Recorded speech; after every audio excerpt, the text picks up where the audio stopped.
సర్వాంగాయ మంగళాయ మహోజసే సింహశైల నివాసాయ శ్రీ నృసింహాయ మంగళం. శ్రీ వరాహలక్ష్మీ నృసింహస్వామి వారి సన్నిధానంలో ప్రాతివర్షిక ఉత్సవాలలో ప్రధానమైన ఉత్సవాలలో 4 మార్లు స్వామివారు కొండ దిగువకి వేయించేస్తారు.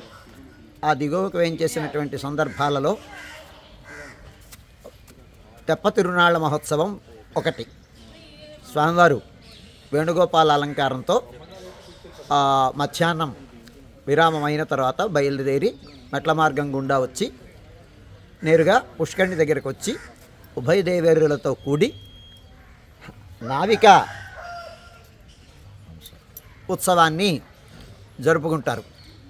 హంసాకృతి తెప్ప పైన స్వామివారు వేయించేసి 3 మార్లు ఆ మంటపం చుట్టూ ప్రదక్షిణం చేసి ఈ పుష్కరిణిలో ఆ నావకేళి విహారాన్ని అనుగ్రహిస్తారు స్వామివారు. ఈ ఉత్సవం చాలా ప్రధానమైనటువంటిది. ఇవాళ పుష్యబహుళ అమావాస్య, వీరరాఘవ అమావాస్య అని పురస్కరించుకొని ఇవాళ రోజున స్వామివారు వేయించేస్తారు. స్వామివారు వేయించేసే సందర్భంలో ఆనాడు ఉదయం అంటే ఇవాటి ఉదయం రోజున ఇక్కడ పుష్కరిణి దగ్గర ఉండేటువంటి ఈ వేదిక మీదని ఇక్కడ కూడా ఒక నిజరూపం ఉంది. ఇక్కడ అంటే చందనోత్సవం నాడు ఏదైనా కారణం చేత స్వామివారి దగ్గర వరకు పై వరకు వెళ్ళలేనటువంటి వాళ్ళు ఇక్కడ స్వామివారి ఈ రూపాన్ని సేవించి తృప్తి పడడం అనేటువంటిది ఒక సంప్రదాయంగా మాగి స్వామయ్య గారు ఇక్కడ స్వామివారి యొక్క నిజరూపాన్ని ఏర్పరచడం జరిగింది. అక్కడ ఆ వేదిక దగ్గర విశ్వక్సేనారాధనం, పుణ్యాహవాచనం అయిన తర్వాత నవకాలశ ఆవాహనం చేసి వాస్తు మంటపాన్ని నుంచి వాస్తు పురుష ఆవాహనం చేసి వాస్తు హోమము, అలాగే వాస్తు ఆవాహనము, అర్చనము, వాస్తు హవనం అయిన తర్వాత ఈ సంప్రోక్షణం చేయడం జరుగుతుంది తటాకానికి. ఈ సంప్రోక్షణం అనేటువంటిది సంవత్సరంలో జరిగేటువంటి ఏదైనా కారణం చేత ఏదైనా అపవిత్రత ఈ పుష్కరిణి కానీ ఏర్పడినట్టయితే దానిని ఉపశమించడం కోసం శాంతి కార్యక్రమంగా ఈ కార్యక్రమాన్ని జరిపించడం సంప్రదాయంగా వస్తుంది.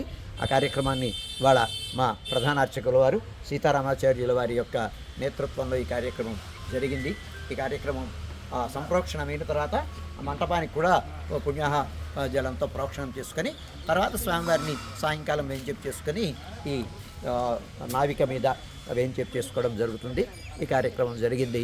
ఈ పూట సాయంకాలం స్వామివారు సుమారుగా 3:30 గంటల ప్రాంతంలో కొండపైన బయలుదేరి మెట్ల మార్గం గుండా వచ్చి నేరుగా పుష్కరిణి దగ్గరికి వచ్చి పుష్కరిణి దగ్గర ఈ నావిక మీద హంస ఆకృతి నావ మీద వేయించేసి 3 మార్లు ప్రదక్షిణ చేసి లోపలికి వెళ్ళిన తర్వాత మంటపంలో విశ్వక్సేనారాధనం, పుణ్యాహవచనం అయిన తర్వాత విశేష ఆరాధనం అయిన తర్వాత స్వామికి నివేదనం ఫల నివేదనం జరిపించుకొని మంగళాశాసనం చేసుకున్న తర్వాత స్వామివారు మళ్ళీ ఇక్కడ వేయించేస్తారు.